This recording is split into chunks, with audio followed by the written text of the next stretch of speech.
yang minta video. Jadi saya ini aja ya, saya record dari apa yang saya sampaikan sekarang ya. Nanti saya upload di YouTube, kalau mau diulang silahkan. Oke, saya lanjut, kita akan bahas 4 ini dulu. Nanti yang hukum Kirchhoff ada lagi kita bahas selanjutnya.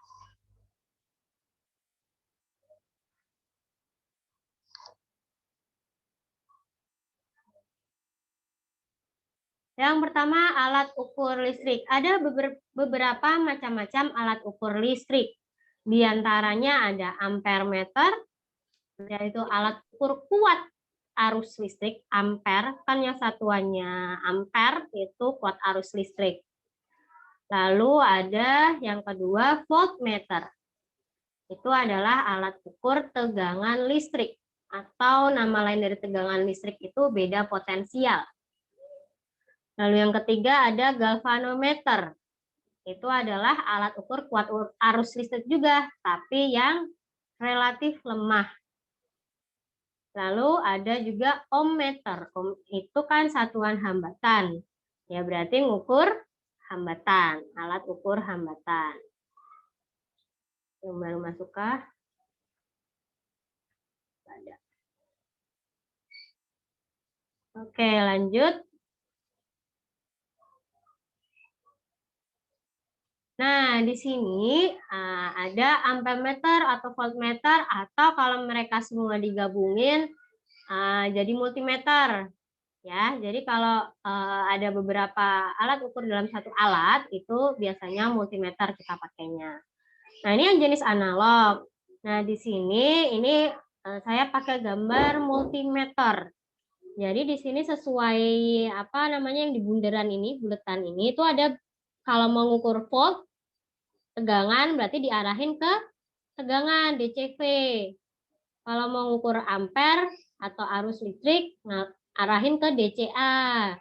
Kalau mau ngukur hambatan, arahin ke yang satuannya ohm gitu dan lain sebagainya. Jadi tergantung mau ngukur apa gitu. Nanti jangan lupa diputar-putar arahnya gitu. Jadi ini adalah multimeter. Kalau yang dipasang di rangkaian yang langsung nunjukin angka, yang dipasang udah terpasang kabel sama yang lainnya, itu biasanya bentuknya kayak gini. Yang bedain antara volt dan ampere itu ada tulisan di atasnya. V berarti ngukur volt ya, ngukur tegangan atau beda potensial. Selanjutnya, nah ini yang bentuk digital. Namanya digital berarti kayak jam tangan aja deh. Jam tangan ada yang analog yang pakai jarum, ada yang digital. Digital ini langsung nunjukin angkanya tanpa perlu kita baca di sini. Jarumnya berapa sih gitu kan. Ini langsung nunjukin. Ini juga tipe yang multimeter. Karena di sini bisa ngukur beberapa besaran yang berbeda gitu ya. Ini contoh perbedaan dari analog dan digital. Selanjutnya, nah kalau baca skalanya yang di analog gimana sih? Ternyata ada caranya. Misal ya, dari 0 sampai 100 ada angka kayak gini. 20, 40, 60, 80, 100. Jarumnya nunjuk angka 60.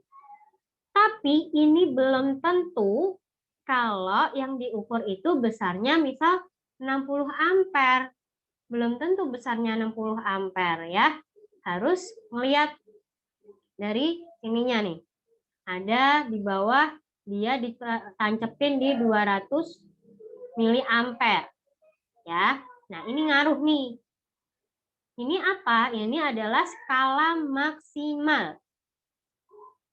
Ini batas ukur. Ini batas ukur. Kalau yang ini skala maksimal ya berarti sampai 100 kan skala maksimal. Gitu.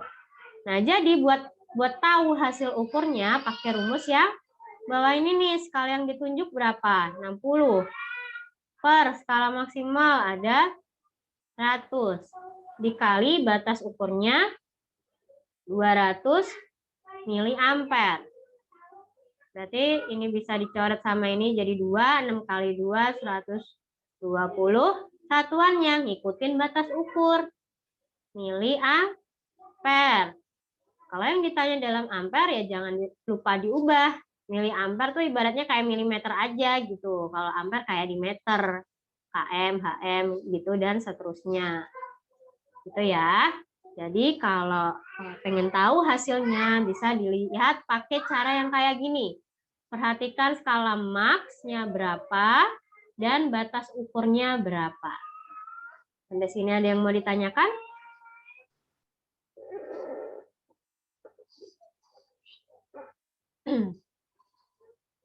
Enggak, Bu. Nah ya, lanjut ya. Lanjut, yang kedua, hukum Ohm. Udah pernah belajar dong di SMP. Hukum Ohm ini bunyinya, kuat arus listrik yang terjadi pada suatu penghantar berbanding lurus dengan beda potensial atau tegangan kedua ujung penghantar itu. Nah, kita bisa tulis si kuat arus itu I. Kuat arus itu I, terus berbanding lurus dengan beda potensial atau tegangan. Tegangan itu V. Berarti kalau berbanding lurus bisa kita tulis kayak gini. Ya, lanjut. Nah, dari kata-kata itu tadi bunyinya si hukum Ohm, kita bisa bikin nih rumusnya. Ya, berbanding lurus sama I. Berarti makin besar I, makin besar pula tegangannya. Gitu. Begitu juga dengan hambatannya. Hukum Ohm itu VIR ya, udah pernah tahu ya sebelumnya. V satuannya volt, I itu kuat arus, satunya ampere. R ini adalah hambatan penghantar yang satuannya ohm. Biasanya juga ditulis dalam simbol tapal kuda, ohm. Ya. Itu tadi bunyi hukum Ohm yang menerangkan hubungan kuat arus dan tegangan. Selanjutnya, hukum Ohm, masih hukum Ohm di sini berarti juga membahas tentang namanya Ohm, hambatan ya. Membahas tentang hambatan. Kamu sudah tonton juga tuh di video sebelumnya ya. Ada yang membahas tentang hambatan penghantar.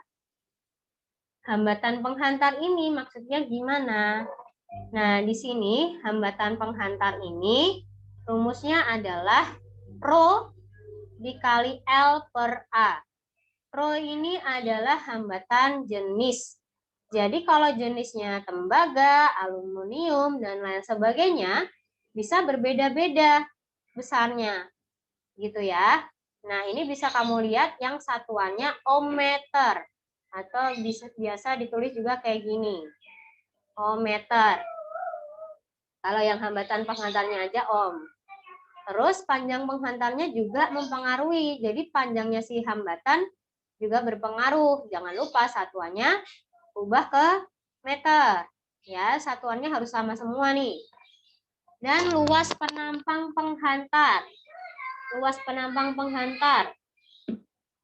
Luas penampang penghantar itu kayak misalkan kalau kawat itu bentuknya ibaratnya kayak silinder gitu kan. Nah, luas si penampang yang di bulatnya ini nih, yang diucuk. Itu berapa sih? Nah, luas itu biasanya satuannya kan dalam persegi ya, meter per segi. Nah, berarti R ini berbanding lurus dengan panjang penghantar, si L. Kan? Berbanding lurus dengan panjang penghantar. Dan berbanding terbalik dengan A. Ya, jadi makin luas, makin kecil hambatannya. Kan berbanding terbalik. Kalau makin kecil, makin gede lah hambatan penghantarnya. Gitu.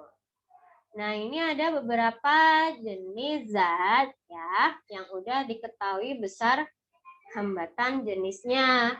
Ini bisa kamu kalau misal belum ketahuan nih di soal besar hambatan jenisnya berapa, bisa pakai tabel ini. Gitu. Sampai sini ada yang mau ditanyakan?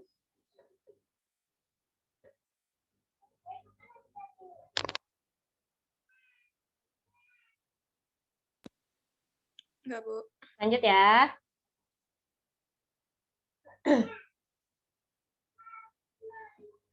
Misalnya ada contoh soal, sambil coba dikerjain sendiri nih. Jika voltmeter menunjukkan 12 volt dan ampermeter menunjukkan 50 miliampere, tentukanlah besar hambatan penghantarnya. Yuk, dicoba masing-masing. Yang boleh dapat jawaban boleh dikirim ke chat Zoom. P-nya 12.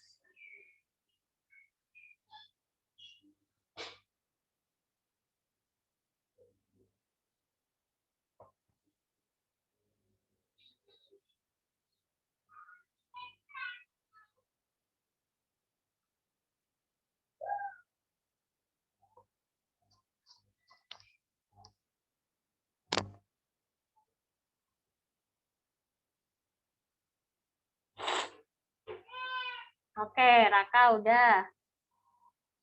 Yang lain.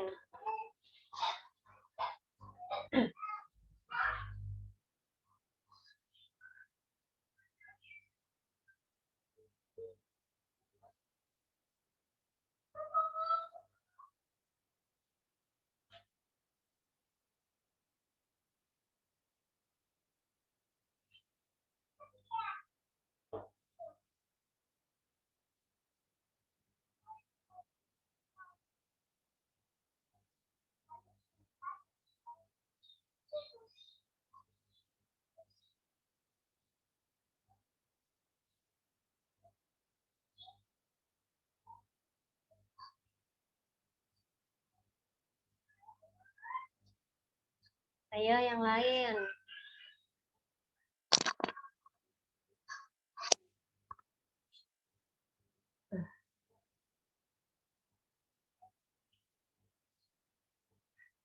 Yang ditanya R kan, nyari R dong.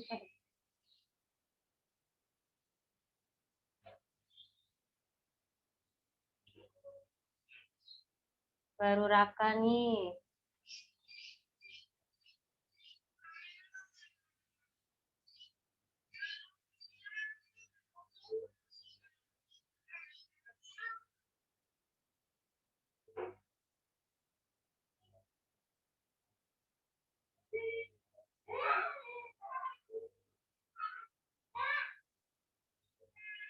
Dari miliampere ke ampere naik berapa?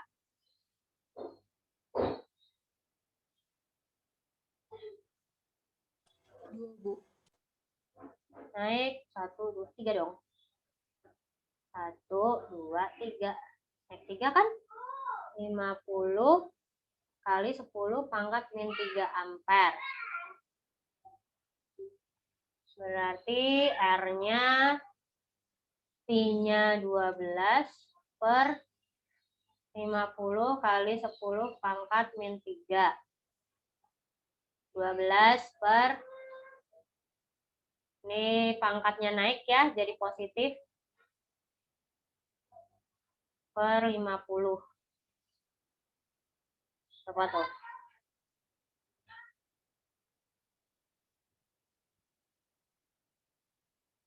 240 ohm. Bener kan naik 3? 1, 2, 3.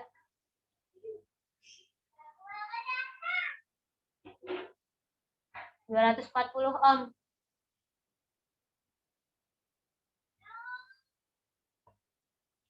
Gimana? Saya nggak ada kesalahan kan tadi ngubahnya? Naiknya 1, 2, 3 dari mili ke ampere. Ngasal, Bu. Ngasal. Nah, ini bisa ya. Masih gampang kan? Fir. Lanjut ke contoh soal nomor 2. Kawat tembaga dengan panjang, luas penampangnya, dan hambatan jenisnya. Pada suhu, berapa besar hambatan kawat pada saat itu? Ayo, kerjakan. Tadi rumusnya apa? R sama dengan rho kali L per A. Satuannya jangan lupa.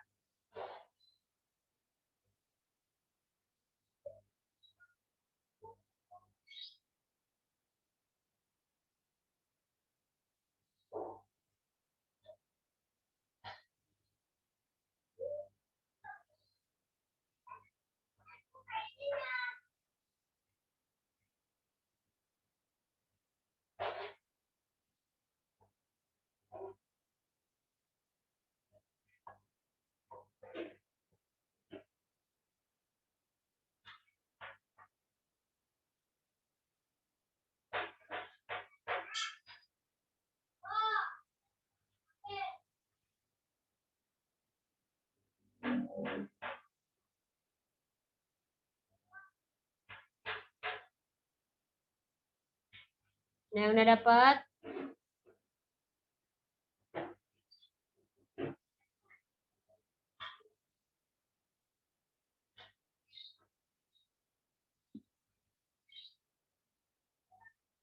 Oke, udah ada nih. Agnes udah dapat.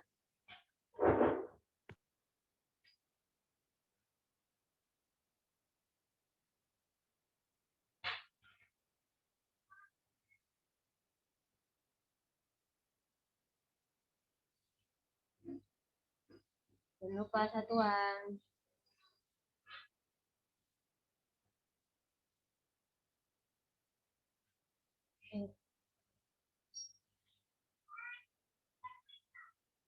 Rho itu hambatan jenis. Satuannya udah internasional kan? Dikali L. L itu panjang. Udah internasional juga. Per A. Luas penampang 5 mm persegi. Tadi miliampere ke ampere aja naik 3. Berarti ini juga naik 3 kan? Tapi pangkatnya persegi. Berarti jadi 6. 5 kali 10 pangkat min 6. Jadi 1,7 kali 10 aja 17. Kali 10 pangkat min 8. Ini pangkatnya saya satuin sama yang bawah ya. Yang bawah naik ke atas jadi positif. Ditambah 6 per 5. Tinggal dibagi deh. 17 bagi 5. 3,4 kali 10 pangkat min 2 ohm. Ya enggak segini?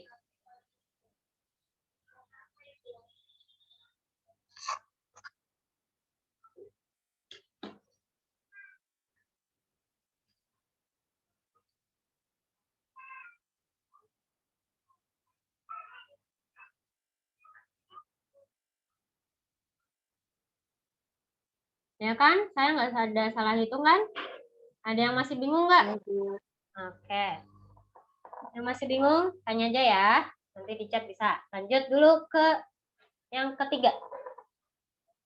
Rangkaian arus listrik ada 2, rangkaian seri dan rangkaian paralel. Udah pernah belajar dong di SMP ya. Ada rangkaian seri dan yang disusun paralel atau bertingkat. Nah, untuk rangkaian seri, kalau mau nyari hambatan totalnya, tinggal dijumlah aja kayak biasa. 1 tambah 2 tambah 3 dan seterusnya. Nah, di sini ada contoh soal nih.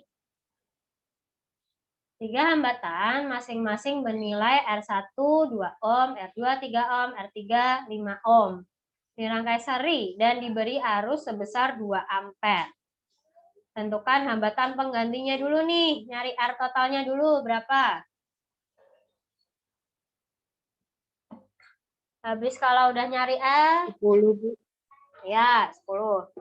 Terus cari beda potensial, nyari V.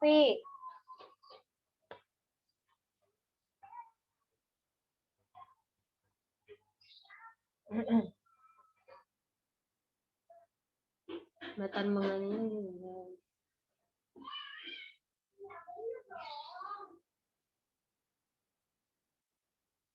Sekarang nyari V pada masing-masing hambatan. Berarti di R1 sendiri, di R2 sendiri, di R3 sendiri. Jadi ada 3 V. V1.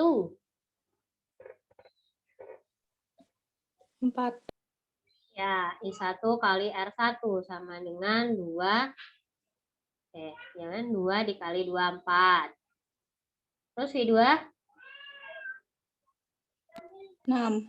6. Ya, 2 kali 3, 6. Terus V3? 10. 10. Terus sekarang tegangan totalnya. Tegangan total. V total. 20. 20, benar. Tinggal I-nya dikali R total. I-nya 2 dikali R totalnya 10. Dapat 20. Gampang kan ya? Ini masih dari hukum Ohm juga dihitung. Lanjut. Kita ke rangkaian paralel.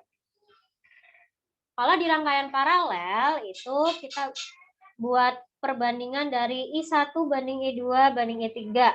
Tadi aja kan dari hukum Ohm aja kalau mau nyari I kan berarti V per R, ya kan? Nah, berarti tinggal masukkan aja rumusnya kayak gini. Nah, dari sini kita bisa tahu nih hubungannya. Hubungan antara I, V, dan R. Kalau tadi di rangkaian seri, tadi I-nya sama semua kan? Kita pakai satu doang itu, 2 ampere semua, sama semua kan? Nah, kalau di sini yang beda itu, yang sama itu adalah V-nya. I-nya beda. Ya kan? Jadi kalau tadi I-nya sama, V-nya beda. Kalau ini, V-nya yang sama, I-nya yang beda. Kalau untuk nyari hambatan totalnya pakai 1 per RP ini ya, dibikin pecahan. Jangan lupa nanti di akhir dibalik ya, dari 1 per RP jadi RP per 1. Karena itu kan masih dalam RP. Gitu, oke? Lanjut ke contoh soal. Coba kalian cari. Jika rangkaian hambatan disusun seperti pada gambar di atas, ada 10 ampere dan 5 ampere melalui sebesar 2 ampere. Jadi dan arus listrik yang mengalir melalui hambatan 5 ohm itu 2 ampere. Nih di sini. 2 ampere. Tentukan hambatan pengganti rangkaian. Cari dulu. Yuk RP-nya cari.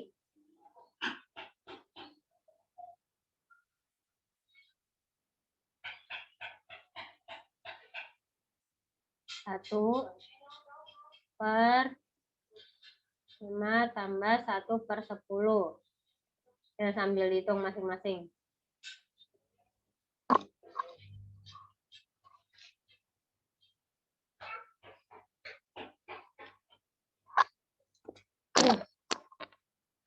Disamakan penyebutnya. Bisa 10 ya. 10 bagi 5 kali 1, 2. Ditambah 1. Jadi 3 per 10. Berarti RP-nya berapa?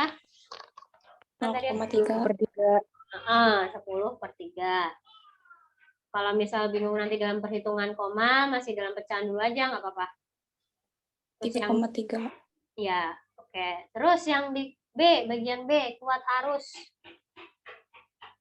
pada hambatan 10 ohm. Kalau tadi kan yang diketahui I2. Yang I1-nya berapa? 2-nya 2A. R1-nya 10 ohm. R2-nya 5 ohm. Tadi pakai yang perbandingan aja. Antara I sama R. Berbanding apa? I sama R Terbalik. terbalik. Ya benar. Jadi yang ditanyakan I1 ya. Per I2. Nah nanti sebelahnya jadi yang atas yang 2 dulu. R2 per R1. Masukin. I1 per 2 sama dengan 5 per 10. Ini bisa disederhanakan. 2 kanan sama kiri juga bisa dicoret. Yang nggak bisa itu silang. Itu nggak bisa dicoret. Jadi dapat dong I1-nya berapa udah dicoret semua? 1 ampere. Jadi ingat-ingat tadi yang di seri itu yang beda V-nya ya. Kalau ini yang beda, kalau di seri yang beda I. Kalau paralel yang beda V, gitu ya. Lanjut, yang keempat, daya dan energi listrik. Daya listrik ini adalah kemampuan suatu peralatan listrik untuk melakukan usaha akibat adanya perubahan kerja dan perubahan muatan listrik tiap satuan waktu. Sedangkan energi listrik itu adalah energi yang bersumber dari muatan listrik yang dapat menimbulkan medan listrik statis atau bergeraknya elektron pada penghantar listrik atau konduktor atau ion positif negatif. Ini juga sudah pernah kalian pelajari di SMP yang ngitung daya apa namanya, pemakaian TV, pemakaian kulkas gitu-gitu. Nah, ini rumusnya. P sama dengan W per T. Nah, dari rumus ini kita bisa dapat rumus-rumus lain. Nyari P juga bisa dicari dari rumus V dikali I. Bisa juga dari V itu kan tadi kalau dijabarin jadi I kali R kan, kalau di hukum Ohm. Nah, ini kalau kita pindahin ke sini jadi sama. I-nya jadi ada 2, I kuadrat dikali R. Jadi bisa juga pakai rumus itu. Lalu yang ketiga bisa juga pakai rumus antara I sama V itu berbanding terbalik. V-nya jadi di atas. Ya, ini per R. Jangan lupa satuan P itu dalam watt, usaha energi joule, waktu second, tegangan volt, hambatan ohm. Terus tadi daya, sekarang energi ya tinggal kita tukar-tukar aja ya, tukar-tukar ruas. Tadi P sama dengan sekarang W sama dengan, yaitu P dikali T. Bedanya ada waktu. Terus ini juga bedanya ada dikaliin sama waktu. Ya, biasanya ditanya energi yang dipakai oleh kulkas selama 30 hari berapa gitu. Nah, sama sih ya, sama rumusnya, cuman dikali T aja bedanya. Gitu. Udah deh, habis sampai sini ada yang mau ditanyakan nggak? Nah, nih contoh soal. Bisa kamu kerjakan setelah ini. Dua lampu 15 watt, dinyalakan 5 jam. Ini tinggal kali-kali aja ya, waktunya bentar lagi mau habis. Ini bisa kamu kerjakan, habis ini coba dikerjakan, bisa kamu foto, screenshot, terserah. Ya, saya tutup. Adakah pertanyaan atau masih gampang ya? Ibu, soal yang tadi kan ada yang 1 bulan itu, Bu. Itu 1 bulannya dijadiin detik. Iya, kalau 1 bulannya itu lihat dulu dari satuan. Biasanya itu satuannya kalau energi itu kilowatt hour, kWh. Pernah dengar kan ya, kWh. Nah, berarti dalam jam aja, nggak usah diubah ke detik. Tergantung satuan aja, biasanya si kWh kalau untuk pemakaian energi listrik ya. Kalau selama beberapa ini, kalau dalam detik, I think terlalu banyak gitu. Tergantung satuan nanti yang ditanya dalam apa. Oke, ada lagi? Oke, makasih, Bu. Sama-sama, itu linknya. Absen ya, MIPA 3 udah.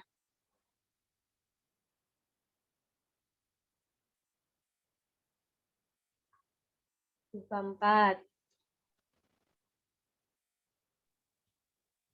Silahkan diisi. Saya stop record.